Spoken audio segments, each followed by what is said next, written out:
Es que como dice taller 3D.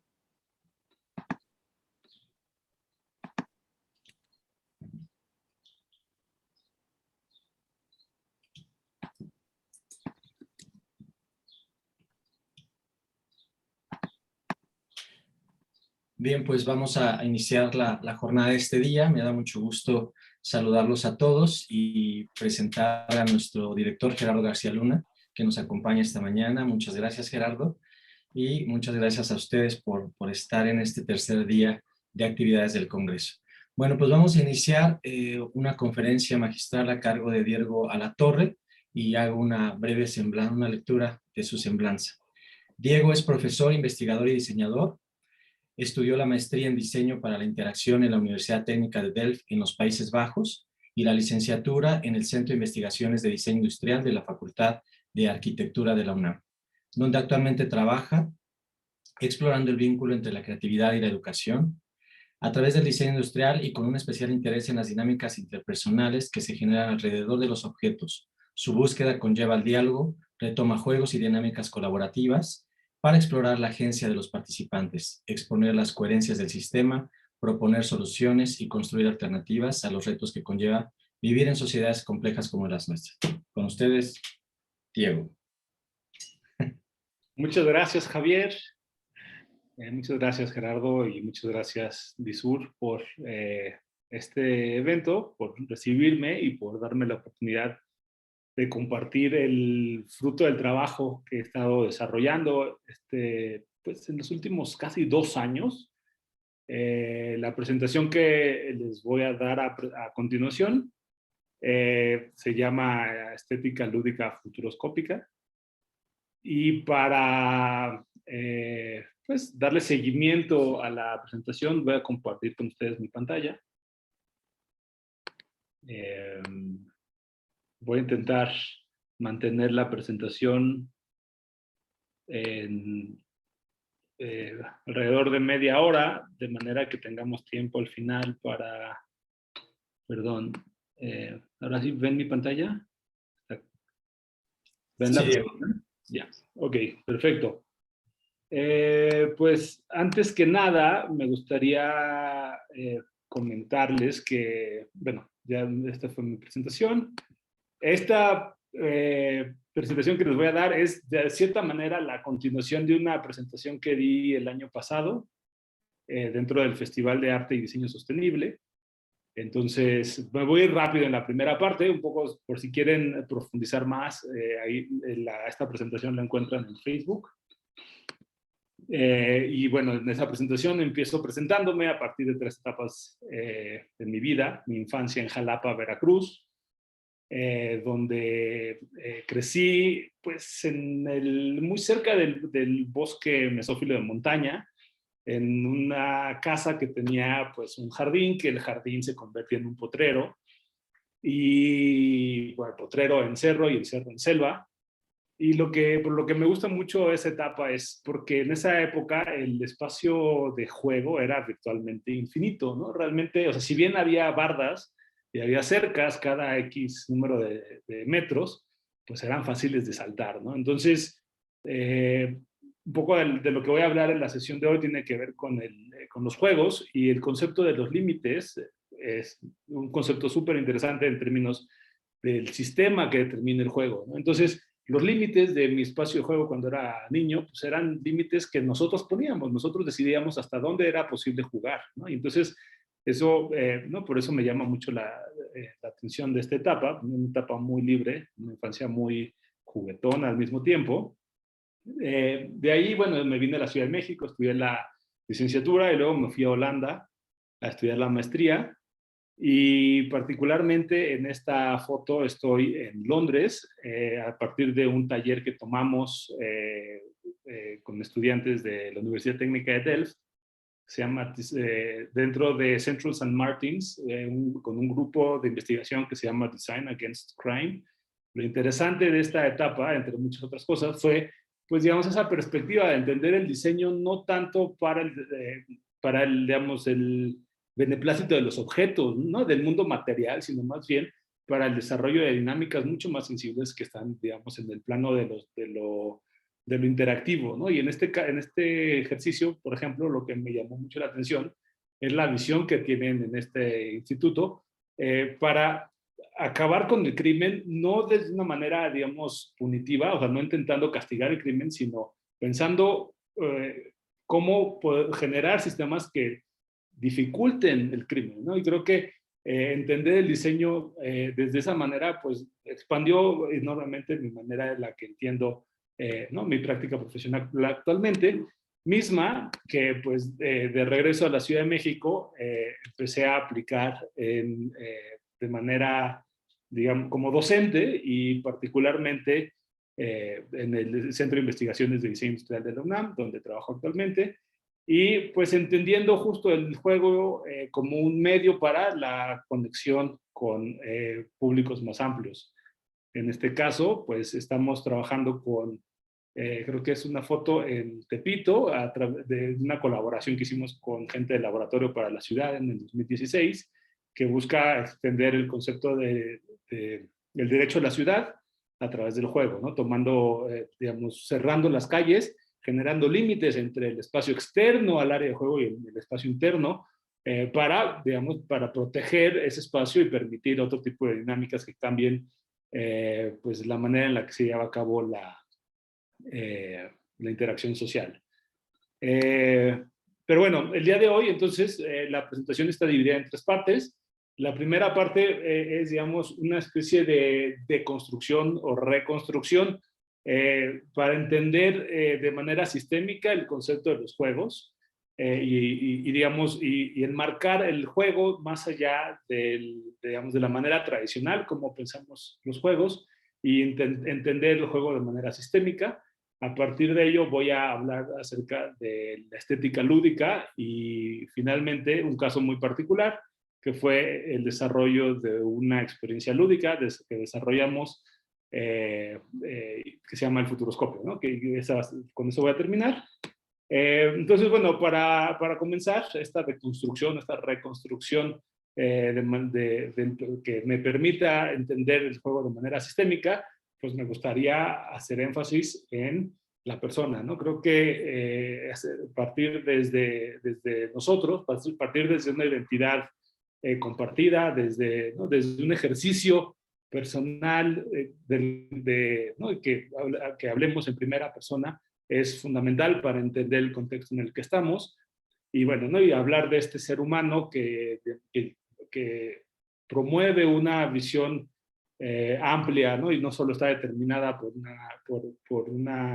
digamos, una visión simplista, sino, como dice Saturnino de la Torre, con una actitud sentipensante hacia ¿no? En general. Luego, no, pensemos que como seres humanos pues no existimos solos en este mundo, sino, como dice Arturo Escobar, que presentó hace un par de días, desde una ontología relacional, que esto implica sabernos completamente determinados por la manera en la que nos relacionamos con el mundo a nuestro alrededor. Por supuesto, con personas, pero no solo, ¿no? Esta ontología relacional se ve extendida en el momento que nos empezamos a deconstruir también como seres humanos y digamos, nos entendemos en toda nuestra complejidad, ¿no? Desde lo que dijo Aristóteles en el 350 antes de Cristo, ¿no? Como en esta división analítico-creativa, hasta otro tipo, digamos, de dualidades que se han ido desarrollando, ¿no? Como, digamos, la capacidad de generar estos constructos abstractos a partir de nuestra experiencia concreta, que es mucho, digamos, del pensamiento positivista que dio origen a la ciencia moderna. No, pero así como estas, hay muchos otros, digamos, aspectos que determinan nuestra experiencia humana y que nos hacen seres humanos complejos, ¿no? Que tienen que ver con nuestra visión, digamos, emocional, a través de la cual percibimos y generamos un imaginario, ¿no? Etcétera, ¿no? Creo que, bueno, aquí retomo los pongo como ejes que determinan nuestra experiencia, que no son necesariamente excluyentes unos del otro, sino que nos requieren entendernos ¿no? De manera plural, ¿no? De manera interseccional. Y que nos da pie para empezar a pensar, digamos, en la maravillosa habilidad que tenemos para trabajar de manera, pues yo diría, más allá que transdisciplinar, porque digamos, si bien la transdisciplina nos permitió el abordaje de problemáticas complejas dentro, sobre todo, de ambientes académicos, la posibilidad de colaborar es algo que va mucho más allá de lo disciplinar y que nos permita el abordaje de la complejidad, ¿no? O sea, justo a partir de la diversidad y de la riqueza de lo que somos, pues podemos empezar digamos, a trabajar problemas más complejos de lo que podríamos hacer de manera individual. Y esto se ve potenciado, ¿no? Lo que dice el doctor Luis Equiwa, es que a través del trabajo y de la identificación de proyectos ¿no? que tienen como eje central o digamos como directriz el desarrollo de productos, se permite el aprendizaje, ¿no? Esto desde una lógica académica, pues centraliza, orienta, digamos, el aprendizaje o los procesos académicos a partir de estos proyectos en donde se involucran diferentes personas y diferentes personas aprenden diferentes cosas en función pues, de lo que les requiere y de su experiencia personal en estos procesos académicos. Ahora, particularmente hablando dentro del campo del diseño y las artes, esta visión que comparten Iván Illich con Antonio Elizalde y con ¿no? varios otros académicos o digamos estudiosos de la tecnología, me parece fundamental para entender que los objetos a final de cuentas no deben ser el objetivo de nuestra práctica, sino más bien medios a través de los cuales podemos generar experiencias mucho más satisfactorias, mucho más personales, mucho más significativas, ¿no? Entonces, digamos, pensar en los objetos como mediadores de nuestra conducta, pero como diseñadores, pues no estamos tan enfocados tanto, o no deberíamos enfocarnos tanto en los objetos, sino más bien entender los objetos para llegar a un entendimiento mucho más profundo de lo que de nuestra experiencia humana, ¿no? Y para este ejemplo podemos citar a los tenis, que digamos que si bien algunas personas los convierten en objetos fetiche, pues generalmente solo cobran sentido en el momento que nos permiten salir a correr. Y la experiencia de correr y la experiencia de ser saludables o de tener un estilo de vida activo, pues es mucho más significativo que los tenis en sí mismos. Sin embargo, no sería posible sin unos buenos tenis. Entonces, esta complejidad ¿no? de lo que significan los objetos en nuestras vidas, pues, comienza a tener, digamos, una visión un poco más amplia que, digamos, se puede complejizar tanto, ¿no? como lo hacen, por ejemplo, Capra y Fritjof Capra y Luigi Luisi, en donde hablan acerca, ¿no? O sea, como con digamos, este modelo para entender el pensamiento sistémico, en donde pues entendemos que cualquier sistema está compuesto por diferentes elementos estructurales, organizacionales, materiales y significativos. Cosa también que de cierta manera retoma trabaja Foucault cuando habla acerca de las diferentes relaciones que se generan en torno a los objetos y los diferentes sujetos y, digamos, actividades productivas y objetivas que conllevamos dentro de estos sistemas de significado. Y que, pues digo, aquí estoy retomando diferentes trabajos de diferentes autores que casualmente tienen esta, digamos, aproximación digamos, a promover un entendimiento del contexto a partir de lo visual, ¿no? Y de lo sistémico, ¿no? Cole y Engelstrom tienen este texto en donde hablan acerca de la cualidad distributiva del conocimiento y cómo se genera a partir de las relaciones entre diferentes individuos, de las comunidades, a partir de la organización local. Y lo que me llama mucho la atención ¿no? digamos, de esta construcción es que el pensamiento visual, ¿no? la capacidad de traducir estas ideas en visuales, si bien es una sobresimplificación de la realidad, porque digamos, este es un esquema que hasta cierto punto abstracto, pero que nos permite entender y por lo tanto relacionarnos con el contexto de maneras que digamos, que simplemente abstracta, simplemente intentando contener toda esta información en nuestra cabeza se nos dificultaría, ¿no? Entonces, el dibujo y la visualización de estas estructuras como una manera de acercamiento al fenómeno que estamos estudiando.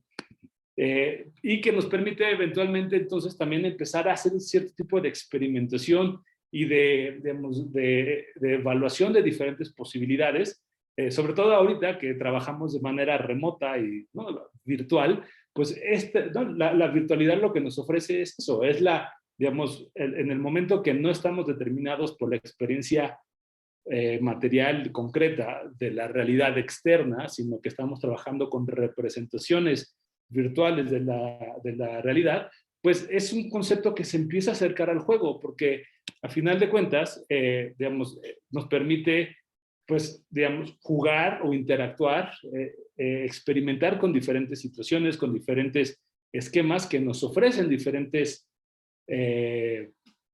visiones del contexto que estamos trabajando, ¿no? Entonces, a mí particularmente me llama mucho esta visión de Hunnicle, Leblanc y Zubeck, que hablan acerca de, ¿no?, desde una lógica sistémica, entienden a los juegos como estos elementos que están cruzados por elementos o factores materiales, que ellos, ¿no?, digamos, bueno, si bien ellos lo estudian desde lo virtual, yo hago una traducción casi literal a los juegos tradicionales, porque a final de cuentas contienen los mismos elementos. Digamos, las piezas del juego podríamos pensar en ellas como los elementos mecánicos, los elementos dinámicos serían las reglas del juego, y los elementos estéticos son digamos, es la experiencia de juego, son desde una lógica de pensamiento sistémico, son las propiedades que emergen a partir del juego, ¿no? Entonces, si bien podemos entender el juego de manera simple, ¿no?, como el ajedrez, por muy difícil que sea aprender a jugarlo,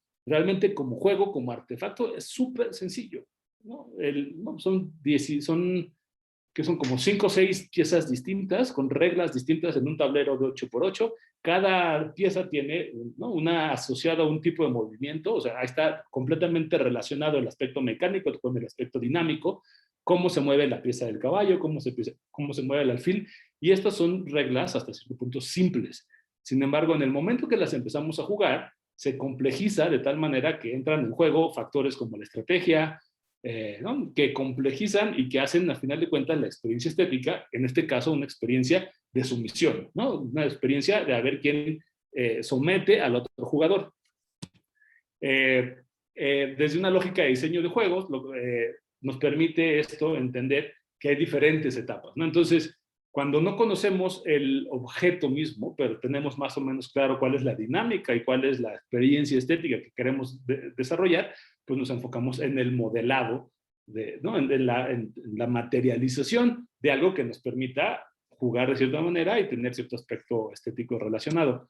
Asimismo, cuando tenemos claro ya más o menos las piezas y la experiencia estética que queremos desarrollar, tenemos que empezar a optimizar. Eso significa asegurarnos que las reglas se entiendan, que las reglas sean divertidas, etcétera.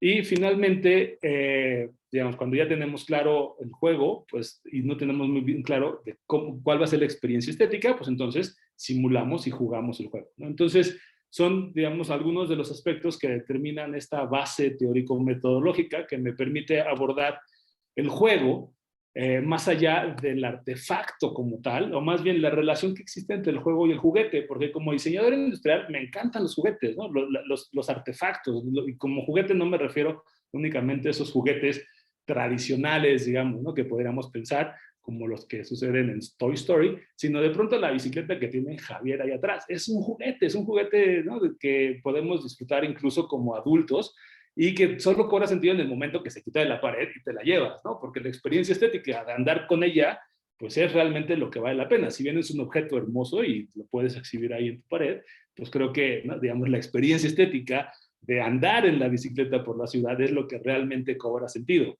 Entonces, entender esta relación de manera dinámica es algo fantástico, porque como diseñadores de juegos, esperen un tantito que están tocando, y ya.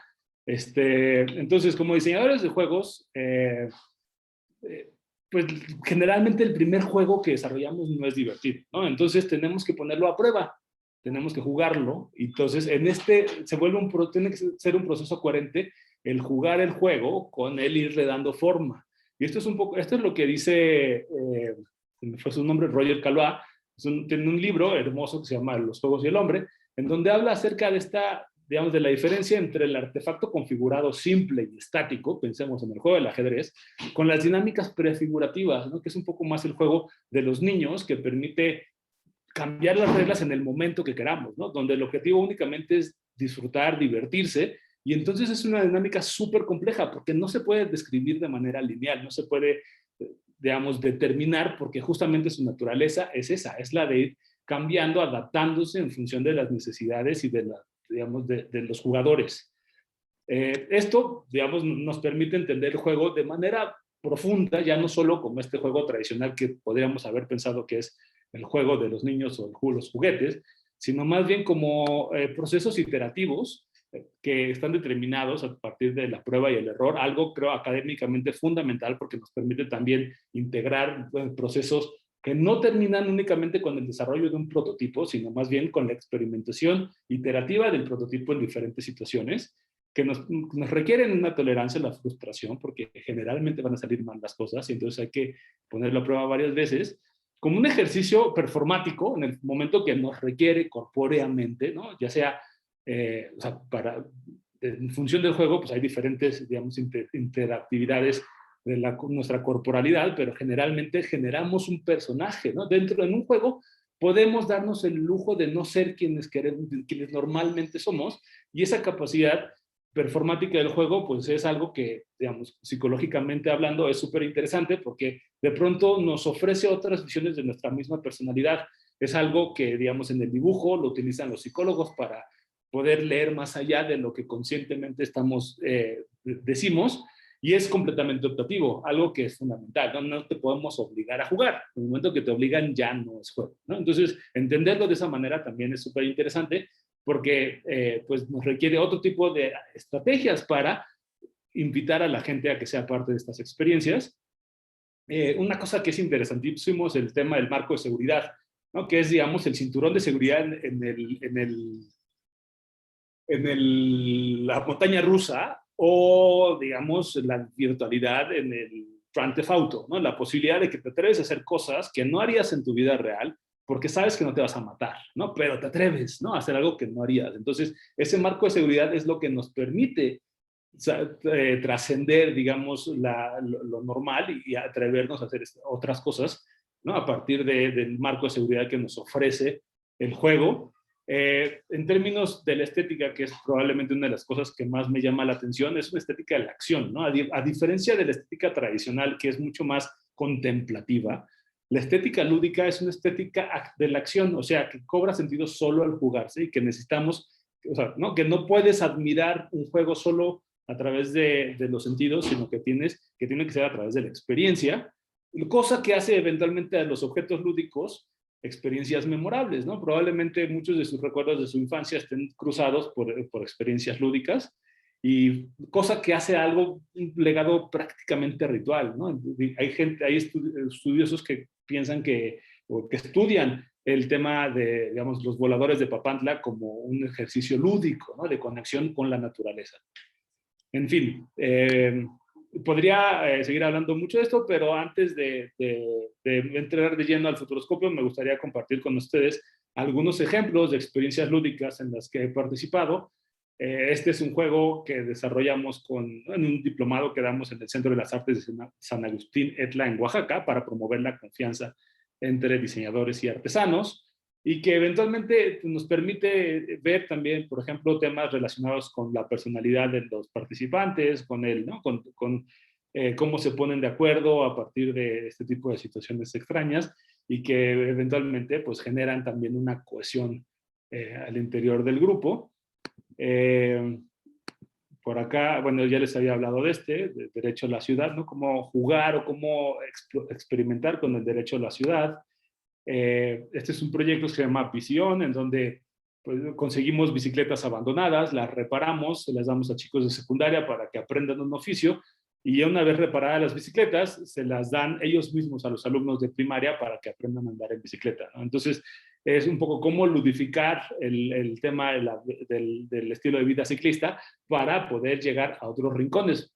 Particularmente me detengo tantito en porque una de las cosas que nos dimos cuenta acá es que muchos de los chicos de esta escuela, porque es primaria, secundaria y prepa, muchos no sabían andar en bicicleta porque no les alcanzaba para comprarse una bicicleta. Entonces, el problema no tenía tanto que ver con el diseño de nuevas bicicletas, sino más bien de un sistema que permitiera bajar el costo de las bicicletas, y particularmente lo hicimos a partir de la recuperación, ¿no? Entonces también es eso, entender la bicicleta no como el satisfactor, porque bicicletas ya hay, sino el chiste es cómo llevarlas a quien realmente las necesita.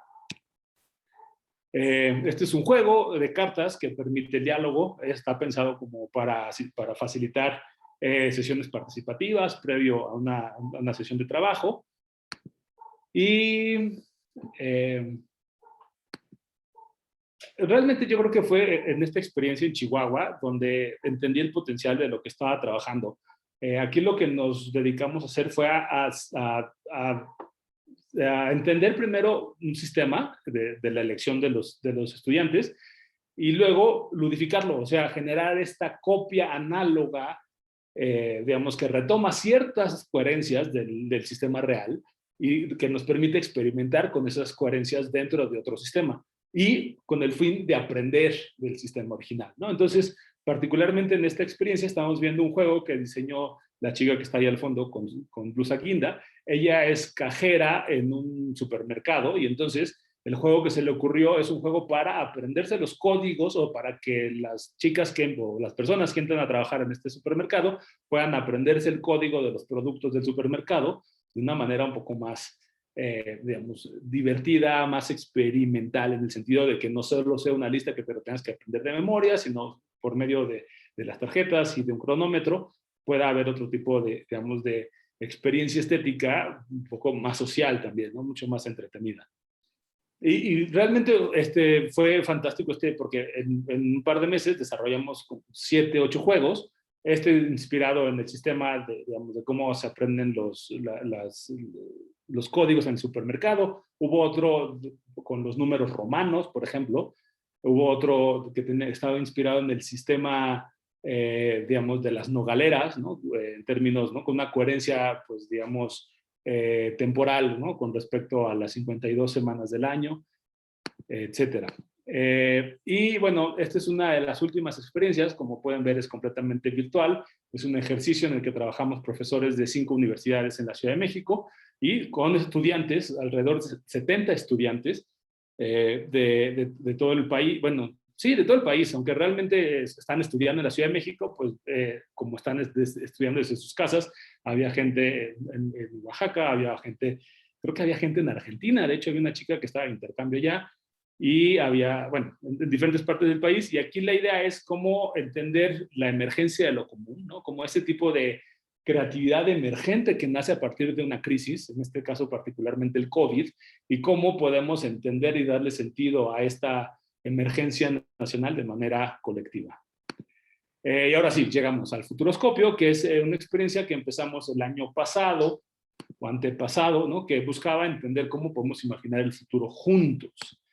Y todo esto surgió a partir del aniversario de los 50 años del CIDI, el Centro de Investigaciones de Diseño Industrial, cumplió 50 años el año pasado, y pues realmente no queríamos hacer una de estas festejos que, digamos, vanaglorian el pasado, ¿no? Es decir, como, el pasado, la historia fantástica de los primeros 50 años del CIDI, qué bonitos somos, pero tampoco, digamos, en el otro extremo, decir, por culpa del diseño el mundo se ha hecho lo que es, y toda la basura, y ¿no? El plástico, etcétera, ¿no? Entonces, lejos de enfocarnos en los 50 años que estábamos festejando, digamos, hacia el pasado, nos preguntamos en qué va a pasar en los 50 años hacia el futuro, ¿no? Y entonces, ¿cómo podemos, en este parteaguas, en esta, digamos, crisis civilizatoria que estamos viviendo, reentender nuestra práctica del diseño, sobre todo con una visión hacia el futuro? Y la propuesta que hicimos fue un evento académico con duración de 3 días, en donde cada día había una diferente conferencia magistral, ¿no? Una nube de ideas en donde los alumnos o todos los asistentes a las conferencias podían ir subiendo, digamos, visiones o ideas, pulsos, señales del futuro a partir de las conferencias de los conferencistas, mismas que se discutían por la tarde en una mesa de expertos, y por la noche hicimos estos talleres de futuro donde el futuroscopio empezó a cobrar sentido, ¿no? Entonces, el futuroscopio nace originalmente como una especie de material didáctico para el desarrollo de talleres de futuros a partir de una metodología que nos compartió la doctora Carla Paniagua, que identifica, bueno, los pulsos como estas manifestaciones de lo que está sucediendo, las señales, ¿no?, que son indicios que evidencian el pulso, y tendencias, ¿no?, que son estas visiones de hacia dónde nos estamos enfilando. Interesante, y para poder partir, para poder seguir, tenemos que entender que tanto los pulsos como las señales como las tendencias, todas viven en el presente, ¿no? Aunque las tendencias apuntan aparentemente hacia el futuro, viven en el presente. Cosa fundamental, porque para poder viajar al futuro, pues tenemos primero que entender el presente. Otra cosa bien importante que hay que tomar en cuenta, como empecé esta conversación, es para poder hacer un ejercicio prospectivo tenemos que entenderlo a manera personal, ¿no? En la primera persona, ya sea el plural o del singular, pero hacer el ejercicio prospectivo para alguien más no tiene sentido. Entonces, por lo tanto, es interesante también partir de que esas tendencias tienen que ser nuestras tendencias, en las cuales nosotros nos estamos sintiendo influidos, porque partir y trabajar con las tendencias que hace Silicon Valley, pues nos va a hacer construir hacia el futuro que ellos están viendo, ¿no? Entonces, entender también este tema de las microtendencias, ¿no?, que pueden ser a veces mucho más determinantes en contextos específicos, ¿no?, como en nuestro caso, en la comunidad del CIDI. Entonces, digamos, el ejercicio que hicimos en esa época identificaba a partir de una teselación que íbamos construyendo, primero a partir de cuál era la comunidad, quiénes somos nosotros o quiénes estaban jugando ese juego en esa época, en ese momento, en esa mesa, y cuáles eran los pulsos, las tendencias y las señales que iban percibiendo en torno a esta comunidad. Luego, a partir de esta, aquí está un poquito, digamos, el truco del juego. A partir de la construcción del presente, se identifican, ¿no?, ya sea de manera aleatoria o de manera, digamos, más objetiva o, digamos, en función de los objetivos propios de la dinámica, 4 diferentes futuros, y cada futuro tiene, digamos, una diferente permutación de los elementos previos, ¿no? Entonces, a partir de la deconstrucción del presente, se cambian algunos de los elementos que existían en el presente, de manera que nos permitan desprendernos del presente e imaginar cómo sería un futuro en donde ya, o sea, si bien está inspirado en el pasado, pues ya no es el pasado, y ese desprendimiento del presente es el que nos permite el salto futuroscópico, que es algo que tal vez a los diseñadores o artistas que estén por acá se les facilite, ¿no? Porque tenemos una mente un poquito más flexible, pero a la mayoría de la gente le cuesta mucho trabajo desprenderse del presente. Entonces,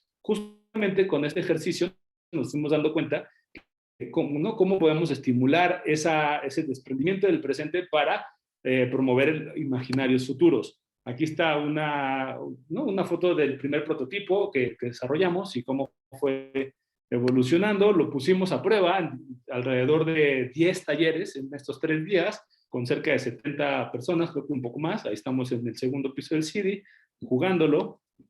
Y bueno, al final de que se genera este escenario, bueno, se visualiza, se tangibiliza por medio de una narrativa y se expone, ¿no?, ante el resto de los participantes. Lo interesante de este ejercicio fue que había una serie de observadores, como pueden ver ahí atrás, y todo el material recopilado a lo largo de este encuentro lo sistematizamos. Particularmente fueron investigadoras del posgrado de diseño industrial las que llevaron un grupo de estudiantes para el desarrollo de esta metodología de análisis, sistematización del imaginario futuro de nuestra comunidad, que eventualmente, bueno, ¿no?, ahí está más o menos el panorama del trabajo arduo que hicieron, del análisis y de las diferentes categorizaciones que se hicieron para poder eventualmente llegar a unas máximas que nos permitan reentender el ejercicio académico del diseño. Sin embargo, yo encontré mucho valor en el objeto mismo, ¿no?, en el material didáctico que teníamos diseñado hasta ese entonces, y lo seguí trabajando con un grupo de alumnos y lo metimos ¿no?, como uno de los candidatos a la segunda Bienal de Artes y Diseño de la UNAM, y fue seleccionado. Entonces nos dieron un presupuesto que nos permitió generar una versión mucho más atractiva, mucho más, digamos, ¿no?, pensada en un museo donde pues no iba a haber facilitadores, ¿no?, digamos, explicándote, sino desarrollamos unas instrucciones que permitieran que un grupo de desconocidos pudieran sentarse y, ¿no?, compartir esta información y esta, digamos, ¿no?, digamos, ideas, análisis y sueños, expectativas de su presente y de su futuro. Y entonces lo estuvimos jugando ahí. Fue una experiencia muy gratificante y, sin embargo, bueno, cayó el COVID, entonces tuvimos que, se tuvo que cerrar la Bienal antes de tiempo, pero, digamos, ya, o sea, habiendo recibido cada vez más ímpetu y muy buenas recomendaciones, seguimos con el proyecto, lo metimos al Abierto Mexicano de Diseño, lo seleccionaron, lo expusieron aquí en el Museo Nacional de Arte, en el centro de la Ciudad de México, y también el Premio Diseña México. Desarrollamos esta versión, digamos, impresa en un material tridimensional, que es, ¿no?, lo pueden ver acá, ahí tenemos una copia, que básicamente lo que hicimos fue cambiar esta teselación por algo giratorio, algo que permitiera mayor portabilidad, ¿no?, porque el que expusimos en el MUCA es pesado, es difícil de moverse, y entonces esta versión es mucho más ligera, igualmente atractiva, creo yo. Y bueno, eventualmente el Centro de Cultura Digital nos financió el desarrollo, digamos, de la narrativa que permite extender este juego a un universo ficticio, ¿no?, y a través de un juego de rol que lo pueden descargar desde la página del Centro de Cultura Digital. Y finalmente, pues como, ¿no?, buscando cómo seguir trabajando con esto, hicimos la versión digital que podemos, bueno, hasta ahorita tiene que ser facilitada, ¿no?, a diferencia del juego que está expuesto, o que estuvo expuesto en el MUCA, que es, digamos, una experiencia que, digamos, autoorganizacional.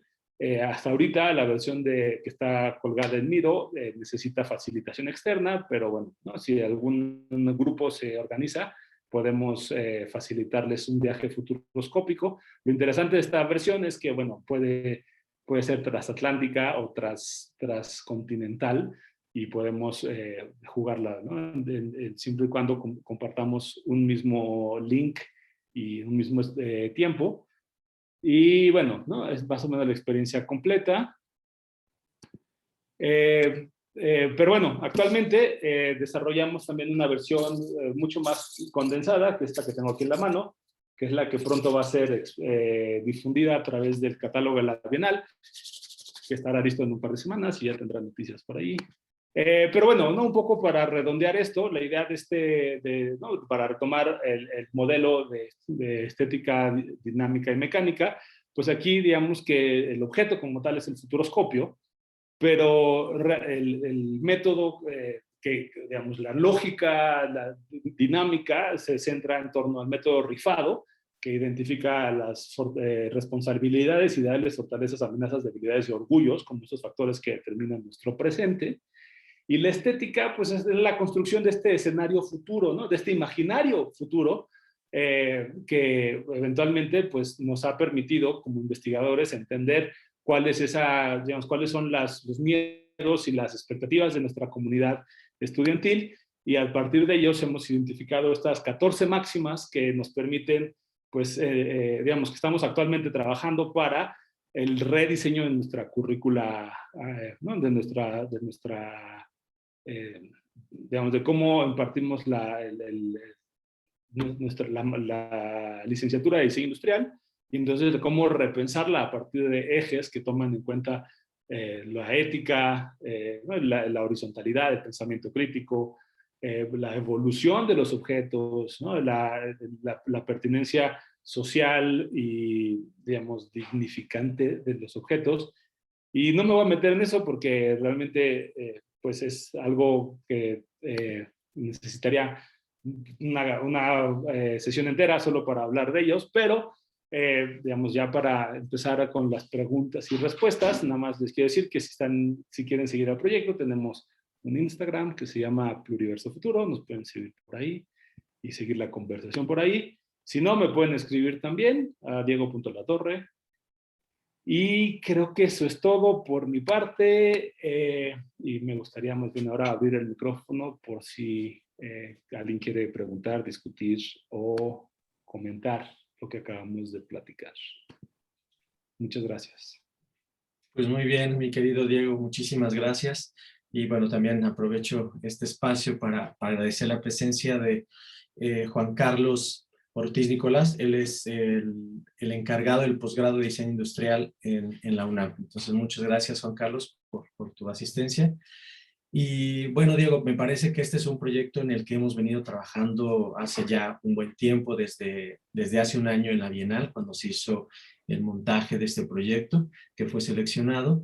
Y ahora pues estamos prácticamente en los detalles finales, estamos en imprenta con nuestro catálogo de la segunda Bienal. Como bien dijo Diego, en unos días más estaremos anunciando la presentación. Y recordarles, tenemos el sitio de este congreso que está colgado en la página de nuestra FAD, que es www.fad.unam.mx/disur. Ahí ya estamos poniendo, pues digamos, los videos de las conferencias magistrales, lo que ha venido ocurriendo. También ya tenemos una sección de fotografías del taller y del laboratorio que están en el marco de este congreso. Y si Diego nos lo permite y están ustedes interesados, cuando pongamos el video de la conferencia magistral, pues daremos algunas indicaciones de este futuroscopio para que ustedes lo tengan y realmente pueda ser transcontinental o que pueda estar en otros países.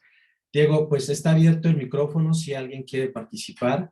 Creo que sería importante, Diego, si nos comentas cómo le fue a este proyecto en el marco de la Bienal durante el tiempo que estuvo expuesto. Pues, mira, yo creo que una de las cosas que me llamó más la atención es justo el diseño instruccional, ¿no? Creo que como equipo de diseño, pues generalmente pensamos que el objeto como tal es, digamos, en principio los objetos deberían ser útiles por el objeto en sí mismo, pero objetos tan complejos como un juego generalmente requieren instrucciones. Sin embargo, la gente no lee las instrucciones, ¿no? Eso es algo bien interesante. Entonces, justo cómo hacer esas instrucciones lo más sencillas posibles de manera que la gente pudiera, digamos, ¿no? Y es algo que en general, cualquier juego nuevo, alguien lee las instrucciones, generalmente una persona, y le explica al resto de los jugadores el juego, ¿no? Entonces, lo que queríamos hacer es que esta digamos, lectura de las instrucciones no recayera sobre una sola persona, entonces utilizamos algunas estrategias para que las instrucciones rotaran entre los jugadores, ¿no? A partir de ciertos roles que identificamos. Y de una cosa que me llamó mucho la atención es que cuando estábamos nosotros, particularmente yo, ¿no? Como al tanto de lo que estaba sucediendo, como que la gente esperaba que yo les explicara, que yo les dijera si lo hacían bien o mal. Y curiosamente las experiencias que fueron mucho más fluidas era en donde del equipo, digamos, que estábamos detrás del futuroscopio, nos escondíamos y dejábamos que la interacción fluyera de manera más, digamos, natural, sin esa especie de juicio de lo estoy haciendo bien, ¿no? O sea, sino más bien háganlo como puedan y eventualmente este tipo de experiencias fueron mucho más ricas, ¿no? Y creo que entonces una de las cosas que esta como reflexiones que esto me deja es como esta figura que solemos tener los profesores, ¿no? De hasta qué punto estamos calificando si las cosas se hacen bien o mal. Y creo que cuando no existe digamos, ese juicio en el proceso de los jugadores, ¿no? Hago una analogía con los estudiantes, pues la gente participa y es mucho más activa y mucho más libre y eventualmente mucho más, digamos, eficiente o mucho más, ¿no? O sea, genera procesos en donde se involucra mucho más, de manera más presente en el ejercicio lúdico, didáctico, que cuando estamos nosotros como intentando juzgar y intentando ayudar, ¿no? Porque al final de cuentas lo hacemos con la mejor disposición, pero esa disposición y esa figura de autoridad que tenemos a veces es mucho más opresiva simplemente por estar ahí, ¿no? Entonces creo que la posibilidad de sustraernos y de generar estos espacios libres de, digamos, de juicio en donde los procesos son mucho más abiertos, son mucho más dinámicos, eventualmente pueden ser incluso mucho más significativos también para los participantes.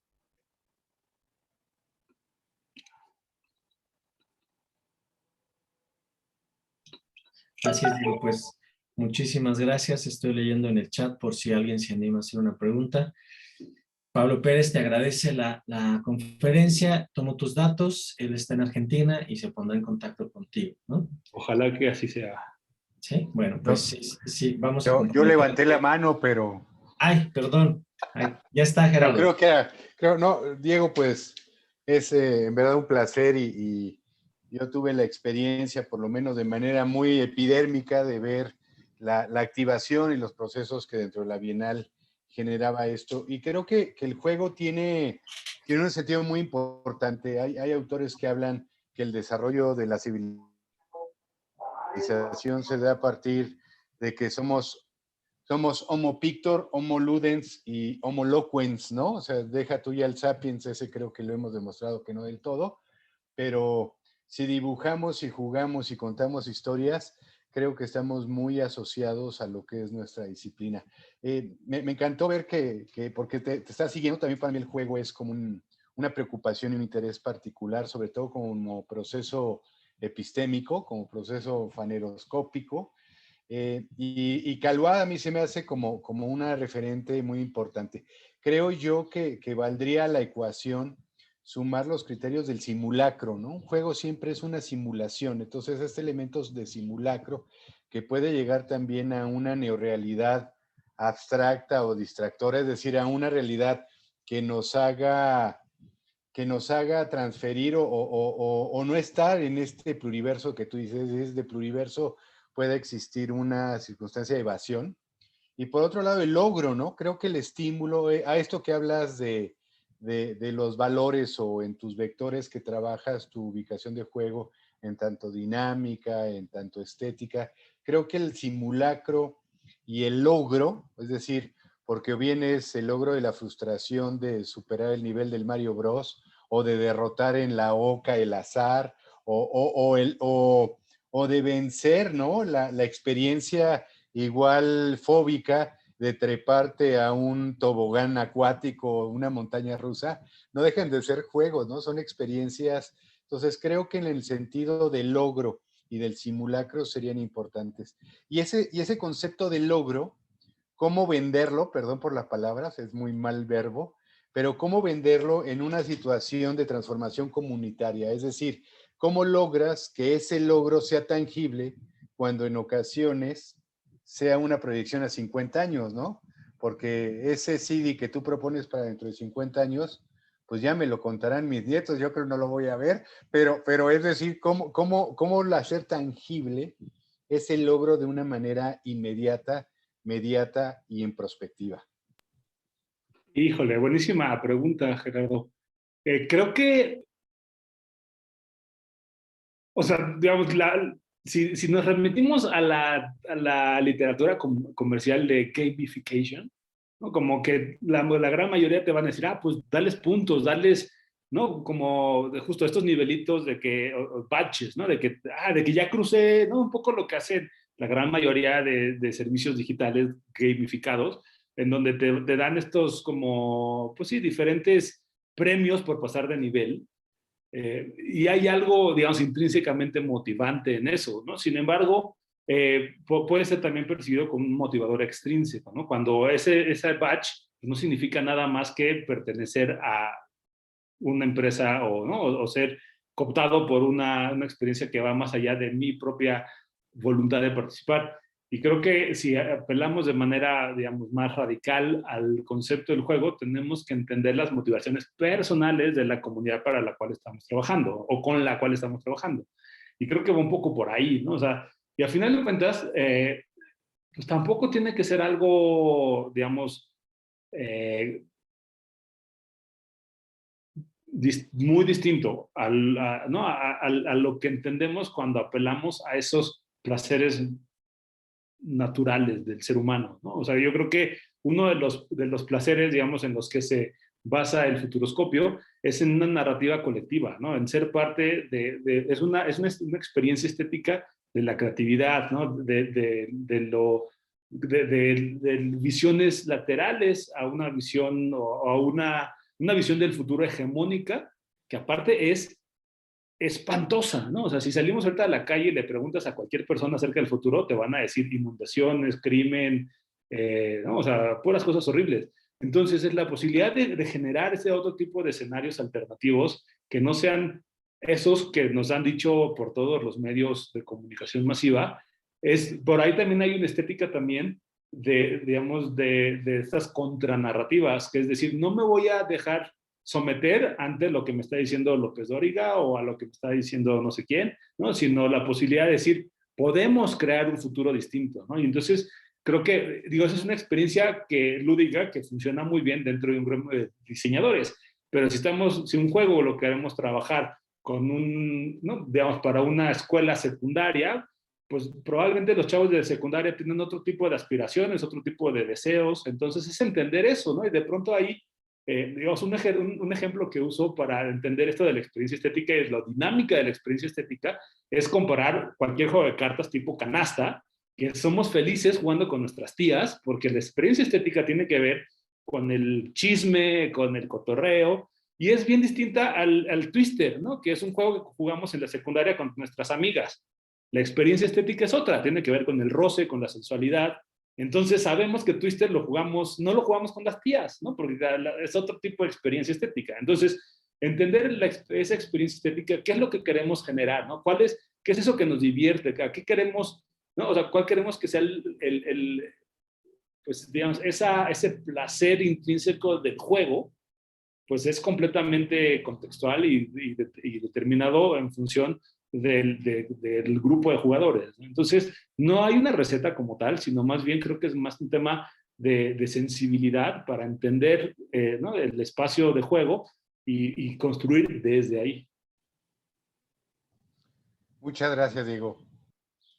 Pues muchísimas gracias, Diego. Tienes ahí comentarios en el chat, creo que sería importante que los leyeras, ¿no? De parte de Jaime Rodríguez. Y bueno, Gerardo que acaba de anotar también algo.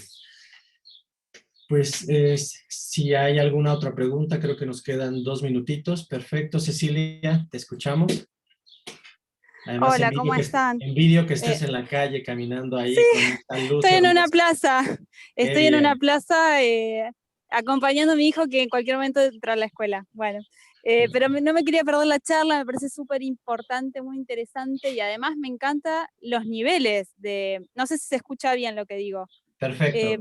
Bien, los niveles de juego, ¿no? O sea, empezar a ver las posibilidades que tiene el juego. Me encantó el ejemplo que dio con la cajera, ¿no? O sea, cómo podemos aprender cosas que precisamos de una manera lúdica. Me parece que en el juego hay mucho y que es súper interesante poder abordarlo, como decía recién también en la secundaria, empezar como a entender qué puede pasar, ¿no? En los distintos lugares y que hay distintos tipos de juegos.